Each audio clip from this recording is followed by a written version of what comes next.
A good day to everyone, and for today's video, we're going to present our report in laboratory exercises with the title of The State of Livelihood in Agricultural Farming in Barangay Hinatilan, Pikit North, Cotabato. So these laboratory exercises was conducted in Barangay Hinatilan, and we interviewed some of farmers, including the barangay secretary, to ask some questions and gather data that will help in our said exercises. So together with my members, of course, Ms. Sarah May Ahmad and Angela May Tumao. So we are down to the first steps of exercises number 1, which is the part 1 that covers a barangay livelihood strategy. So here's the explanation. So the agricultural farming plays a major role in economic growth and development. So as the provider of food, it is a cornerstone of humans' existence. So as a furnisher also of industrial raw materials, it is an important contributor to the economic growth or the economic activity in other sectors of the economy. So in the context of agricultural reform, especially in rural areas or especially in our barangay or throughout the world, agriculture represents the predominant land use and a major component of the viability of the rural areas. So in general, our barangay, the barangay Hinatilan has a lot of open areas and good qualities of areas in farming, especially for planting rice and corn. So barangay Hinatilan is mayaman talaga siya sa lupain, lalo na sa pagtatanim ng mga palay and other crops like mangoes, coconut trees, and so on. So the barangay Hinatilan are more anticipant in agricultural farming as their main source of livelihood strategy. So ang pangunahin talagang income ng mga tao dito is yung pagiging magsasaka. So having a good agricultural livelihood helped to the economy in barangay Hinatilan, and thus this in several ways, like building up soil fertility through the organic farming practices such as cover crops, compost and animal help, store in carbon in the soil, reduce need for irrigation and fertilizers, and also increases the productivity of the land for food production. So hindi lamang po kami umaasa sa fertilizers according sa isa sa mga farmers na na-interview, but they are also doing several ways like soil fertility o yung mga dinidiscompose na mga organic fertilizers.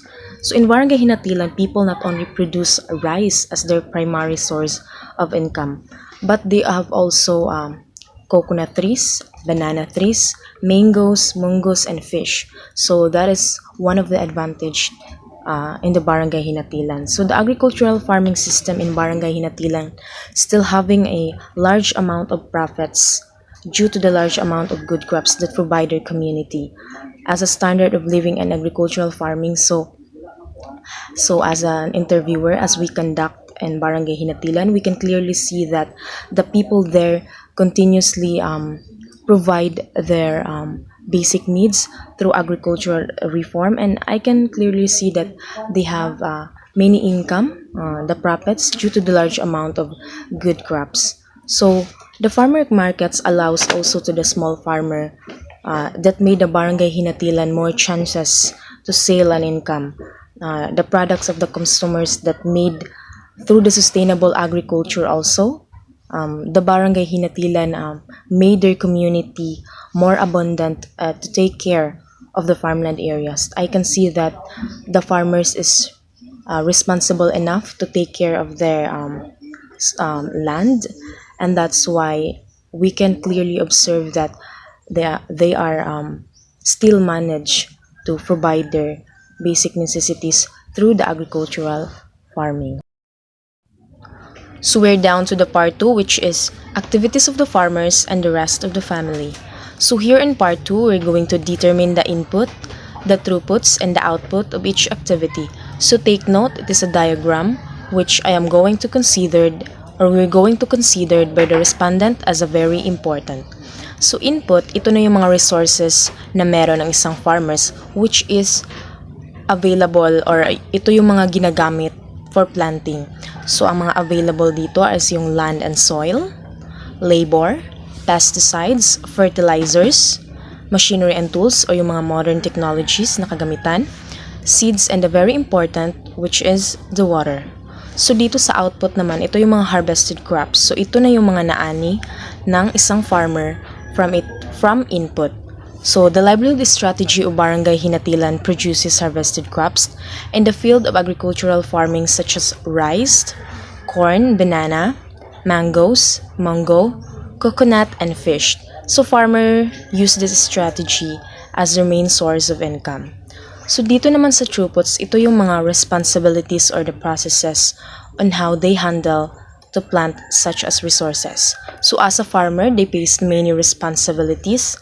So as a daughter of a farmer, I can't really relate from this.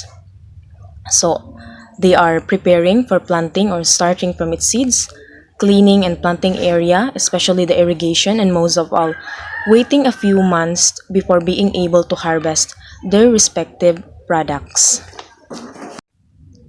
So we are down to the last part, which is the part 3. So we're going to discuss the constraints, the conditions for self-sufficiency, and the sustainability. So as we observe during the time when we conduct, so the status of Barangay Hinatilan in terms of what possess a trait to agricultural farming for sustainability. So marami talagang isyong kinakaharap yung barangay, especially in the issues of over-arable land of usable water. Nangunguna talaga yan. And also the updated cultivation methods for the depletion of the natural resources and the general rise in environment problems also contribute to the weakening of agricultural sustainability. That's why yung irrigation canal is isa din sa mga reason why some farmers experiencing failure, kasi yung pagtatanim talaga it's very risky kasi it depends upon the weather. Kung napapanahon bumabaha, risky talaga yung mga pananim na tinatanim ng mga farmers. And also the basic constraints in Barangay Hinatilan is lack of financial support, especially in raising farm production as land mainly fixed land irrigation, modern technologies, machinery, and money. So in line with this, I can really relate because my father also is a farmer. So dito sa financial support is hindi masyado naririnig ng karamihan or hindi mo masyado naririnig yung mga farmers because as we interviewed my uncle during the interview, he said that the financial support from the government also affect the yung suporta na galing sa gobyerno ay hindi masyado nararamdaman ng mga farmers natin. So dapat talaga binoto nyo si Manny Pinyo. Charot, tapos ng election. So yun, the machinery, yung mga bagong modern technologies in agriculture talaga, gaya ng hindi na sila gumagamit nung mano-mano na lang na pag-harvest ng palay kasi meron na tayong mga modern technologies at sana dumami pa yan. And the self-sufficiency of the farmers in Barangay Hinatilan is what they are accustomed to due to the fact that we ourselves sees that they continue to toil and work hard despite of the lack of support. So ito yung kagandahan ng farmers na nakikita talaga natin sila. Hindi mo sila masyadong nakikitang nagre-reklamo but they are continuously work hard para makapananim, to survive, to produce food. And yan yung as a daughter of dakilang anak mong magsasaka, it is something that I can be proud of. So they work together to produce food without asking help from the outside world. The best talaga itong mga farmers. So sila yung kung makikita natin sa pagtatanim nila, kahit nagbabanat ng muto, napapagod, sino ba yung nakikinabang, 'di ba? Tayong mga tao, tayong mga Pilipino. So let's just continue to support, and I always fight for farmers, and I will always bring up farmers. So the sustainability of agricultural farming here in Hinatilan, we easily identified some of the problems, the disadvantage, and the advantage also in the field of agricultural farming. So we are down to the exercises number 2, which is the transect map. So here in the transect map, as you can see in the picture, it is the face of the Barangay Hinatilan itself.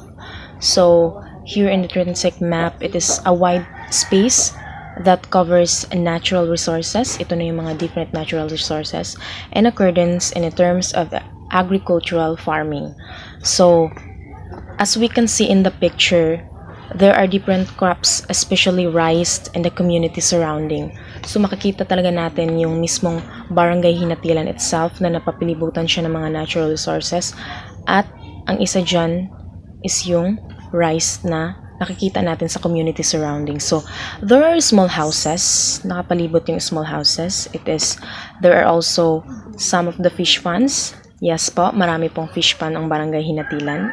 Mayaman po kami sa isda. Kung gusto niyo pong bimili, ay char. And many trees. Yes, marami po kaming trees like Gimelinas. Yan. At yan din yung mga advantages kasi if gumagawa sila ng bahay is hindi na sila nahihirapang bumili pa ng woods kasi sila mismo ay may sarili ng tanim na trees. And also corn and a lot of different roads that connect to other barangay areas. So, yung Hinatilan mismo is nasa gitna siya. Then, merong mga roads na connect sa ibang barangay. And we can see that people here or people there live in a different lifestyles. And there are farmers who plant corn, a fisherman, nagbebenta ng mga isda, plant bananas, and so on and so forth. So, yan yung nasa transect map natin. So, yung discussion below the map is napatunayan namin na the Barangay Hinatilan and its community has abundant of crops. So, nakikita naman natin doon sa transect map, as I said earlier, napapaligiran siya ng mga natural resources. So, in terms of agricultural capacities, may kaya yung Barangay Hinatilan sa in terms of agricultural farming. So, therefore, small farmers play an important vital role in providing the basic needs for all of food needs. So, I can say that this transect map shows that area in Barangay Hinatilan is rich in planting rice, surrounded by a few households that we can call a community. So we are down to the last exercises that I'm going to report, which is the exercise number 3 that covers resource map or map resources of the barangay. So here in the map resources of the barangay, it is show where the certain natural resources are found, and also it focuses on what communities have to offer by identifying their assets and resources that can be used for building a communities. So naka-indicate talaga yung mga different types of resources na makikita dito sa Barangay Hinatilan. Just for example, rice, corn, and also the mangoes, the mungos, the fish, and many more. So we're going to utilize from underutilized by shading it from the different colors. So we're going to indicate the resources by putting the legend below. So here in the picture, we can clearly see that it has been shaded by the accordance to its colors. We can clearly determine the different resources by putting and labeling it. So the yellow color represents the corn. So the green one, it represents the rice. We have also the different areas out there. Just for example, the police checkpoint at the bottom. We have also the mosque. We have also the school from the Hinatilan. We have also the different small roads that connect from other barangays. We have also the small mountain that some people call it mountain, but it is the irrigation canal that up until now it has been doing or ginagawa pa rin siya kasi yan daw yung pangkontra para hindi masyadong mabahaan yung areas dito sa barangay, but still bumabaha pa rin. And one of that is the trees. We can clearly see that in the picture na mayroong maraming trees. It represents the banana trees, the coconut trees. We have also the mangoes, the mongos. We have also the fish ones. We can clearly see the blue colors. It represents the fish. the fish fund itself. We have also the small roads. So that roads is connected to the other barangay because fun fact our barangay fact ha na totoo hindi yung char. Fun fact about our barangay is nasa gitna siya, which is napapalibutan ng ibang barangay. So nagtataka yung iba kung bakit maraming kung sa Bisaya palutsanan, maraming lusot-lusot na mga daanan kasi it has been connected from the other barangay. So by doing this activity, we've learned that yung isang area pala, hindi pala siya maliit. Pag pinag-aralan mo, sobrang laki pala, sobrang lawak pala, and ang dami mong matatagpuan. Just for example, this mga resources. Kasi before, ang alam ko lang as I live here in barangay is nagpa-plant lang kami ng rice. Pero hindi ko alam na ang dami pala mga available resources that my barangay has. So we're going to give the discussion. We're going to give the discussion or our observance based on the resource map by putting it or by giving the or shading it from the different colors by accordance to its resources. So by identifying the utilized and underutilized in Barangay Hinatilan or by shading it in the different colors, we have come to know that this area is rich in various products, so which indicate the various resources found in this area. So we also notice that this Barangay Hinatilan is rich in farming. So they are able to produce their basic necessities such as food that comes from their own farming. As we observe also, these resources that they have continue to strengthen and source their basic needs for the survival. At malaking help talaga yung agricultural farming in terms of pangkabuhayan sa mga tao dito. And as a proud and loud citizen here in Hinatilan, I can say that agricultural farming has continuously strengthened as one of our resource income here in barangay. Good day everyone, I'm Sarmiti Ahmed and I'm gonna explain the exercise number 4, which is the SWOT analysis. Make a matrix. So in our barangay we have strengths, weaknesses, opportunities, and threats. So in our barangay we have 5 strengths. Those are, the first one is activeness of barangay leaders. So dun sa barangay namin is may mga active leaders kami kung saan sila yung nalalapitan namin if ever na may mga problems kami sa barangay namin, and sila yung sila yung nilalapitan namin if ever na kung may problema kami doon, then sila yung nagpo-provide kung ano yung mga or tumutulong kung ano yung mga dapat namin na gawin. Next, willingness of the community members to develop their community. So dun sa lugar namin is yung mga community members namin is they are willing to help us to develop and improve our community. Dun sa barangay namin, nagtutulungan kami para mapaganda at mapaayos ang aming barangay or community. And next, allow to produce food for own consumption, and farmers motivated to continue their goals with or without financial support.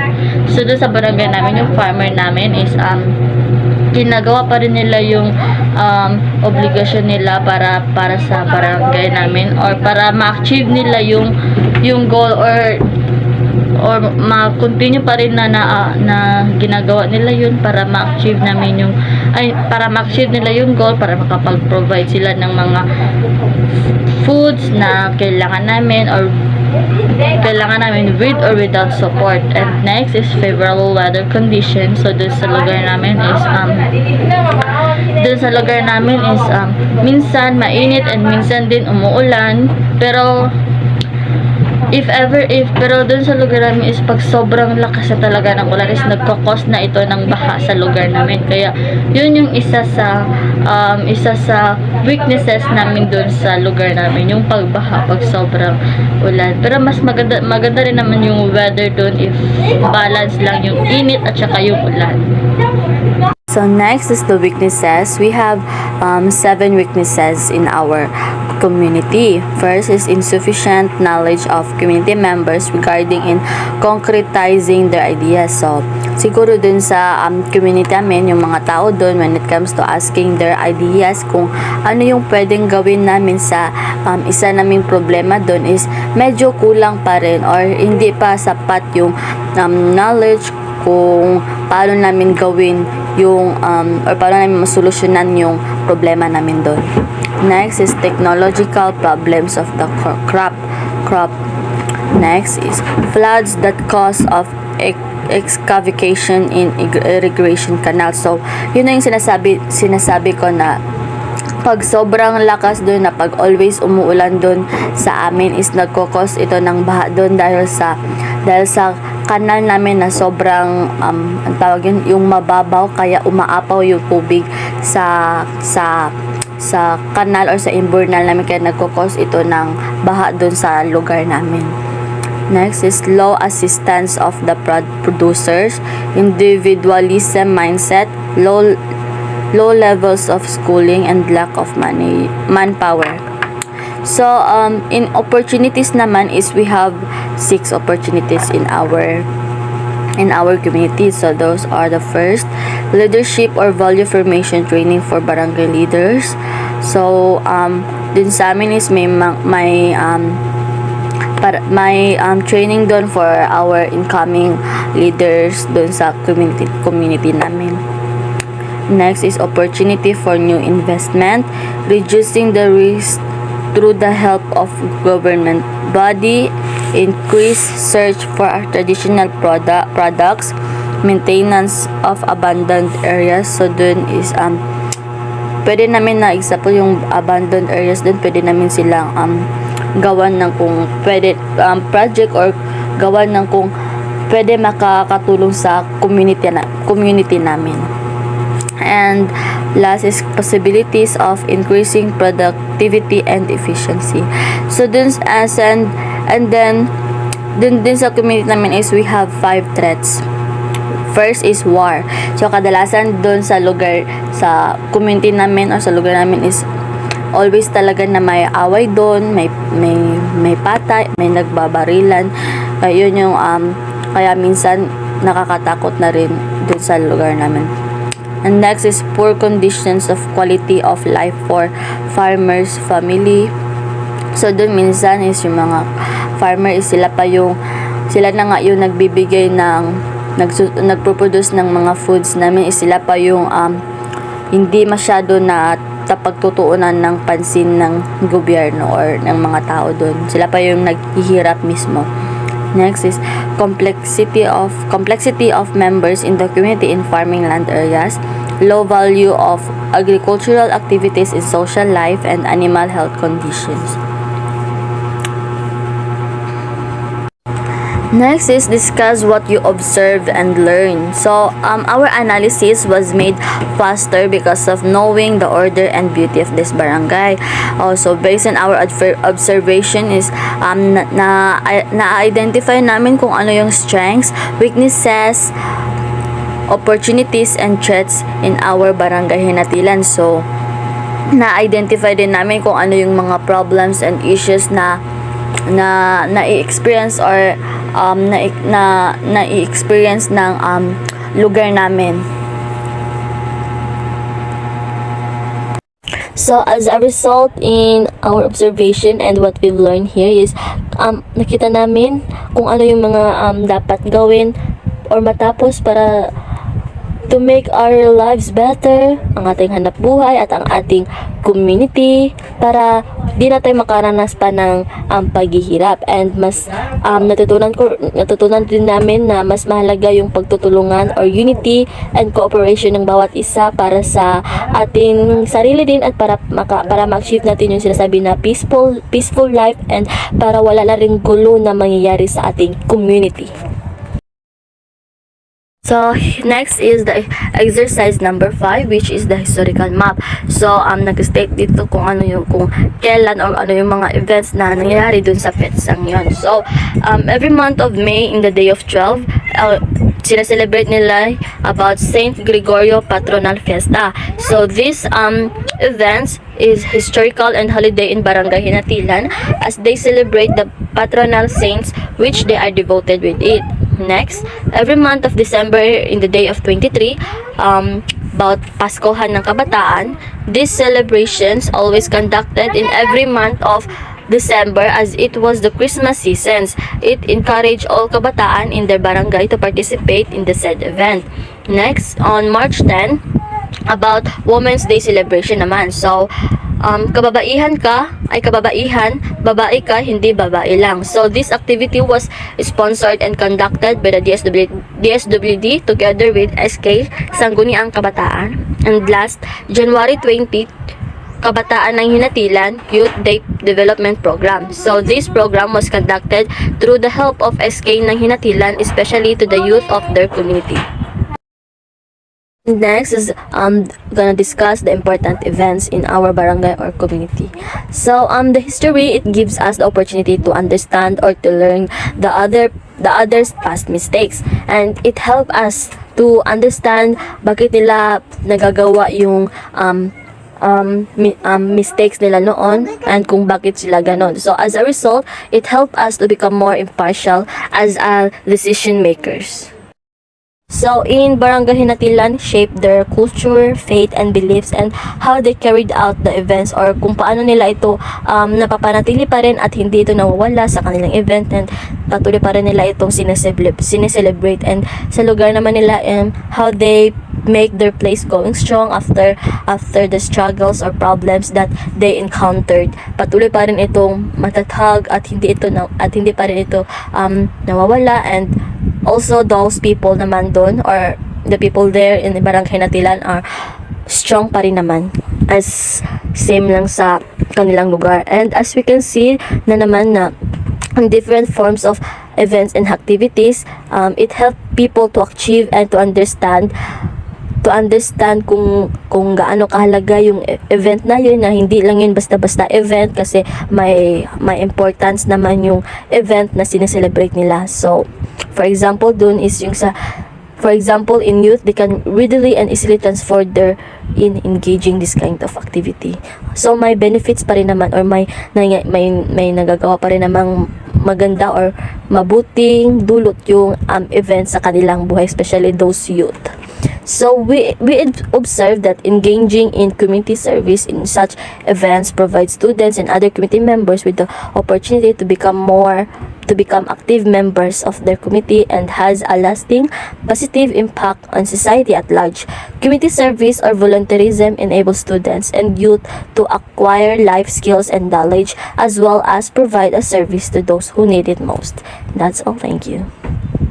Hello everyone, I am Angela May Tumaob, assigned to report exercises number 6 to 9. First, I will discuss to you the exercises 6 and 7, which is the linkages and a diagram. So, using a circles to indicate the organization and show their level of entry to the barangay by positions of the circle. As you can see in the diagram, there's a small and a big circle, and also a circle in the middle. The circle in the middle symbolizes Barangay Hinatilan, and the big circle symbolizes the organization that has big contribution to Barangay Hinatilan, and they are Hinatilan Youth for Christ Advocate, DSWD, Sangguniang Kabataan, or SK, BKD, or Barkada Kontra Droga, Farmers, Patubig members, and the BHW, or Barangay Health Workers. On the other side of the diagram, there's a small circle that shows the level of organization that has a small contribution to the barangay. like the Green Project and the BMX Club, 4-H Club members, and the Kinapalatika Women's Organization. Next, discuss the diagram. We observed that Barangay Hinatilan community benefits or programs or activities that provide treatments and or promote health and healing or as a response to community needs. That's why the programs of Barangay Hinatilan creates big impact to the place and to the people living there. So, we found out that the two organizations has played a big role in society. Work as group in Barangay Hinatilan can easily discover and articulate problems of interest, so influencing political and democratic processes. In short, if people has unity, they can easily work. They can easily work out and solve the problems in all aspects in the barangay. Just like the Barangay Hinatilan, they are working as one. So the people's coordination and direction and working together to attain goals are referred to a social organization. So kapag yung mga tao daw na nagtutulangan at nagkakaisa ay matatawag itong isang social organization kung sila ay nagkakaisa para mapaunlad ang isang barangay. So, as an individual, we learn to understand that community organization effort should bring about tangible benefits such as community change, problem solving, and furthering social justice. So, what is community change? Community change is one of tangible benefits that brings by the community organization. It allows people to become actively involved in addressing their neighborhood concerns, and the next one is problem solving. It is a way of defining a problem and also determining what is the cause of the problem. And to solve the problem, you need to identify or select alternative solutions and of course implement it for the problem to be solved. The last one is furthering social justice. It is also important to discover your local organizations, to build connections and get involved in helping the community. Seek out organizers and activist group in your community, but you can also take positive action in your own community, which you can write letters to your barangay or SK chairman or barangay officials and state the issues that your community faced so that they can help you. So, there's a quote that the primary need is not for individuals to address their world, but for the environments to change so people can attain their goals. The next is exercise number 8, problem tree diagram, the problem you learned in the barangay. As you can see, there's a tree that defined problems of the Barangay Hinatilan. The trunk of the tree indicates the core problem of the barangay. The roots are the causes of the problem, while the branches are the effects. The trunk or core problem in the Barangay Hinatilan is flood, and the root or causes of the flood are excavation of canal, shallow irrigation, throwing garbages, decreased environmental health care, and canal abandonment. The branches or effect of those mentioned above are loss of livestock, damage to property, rising water in a respective home, destruction of crops, and waterborne diseases. The next exercise is number 9. Make an objective tree diagram on how you will solve the identified problems. There's also a tree that symbolized and how the problem of the Barangay Hinatilan will solve. So, as you can see, the roots in the tree symbolized the solution of the problem, while the branches are the benefits. If the solutions are made, the resulting benefits will be the outcome, which is the trunk symbolizes. So, the roots, which is the solution of the identified problems that mentioned in exercise number 8, are improved drainage system, cleaning and taking care of the environment, and recreating canals. As you can see, in the branches, one of the benefits if the solution is done is drainage provide a better environment for plant growth, so the improved drainage system can support reducing the flood impact in flood-prone community.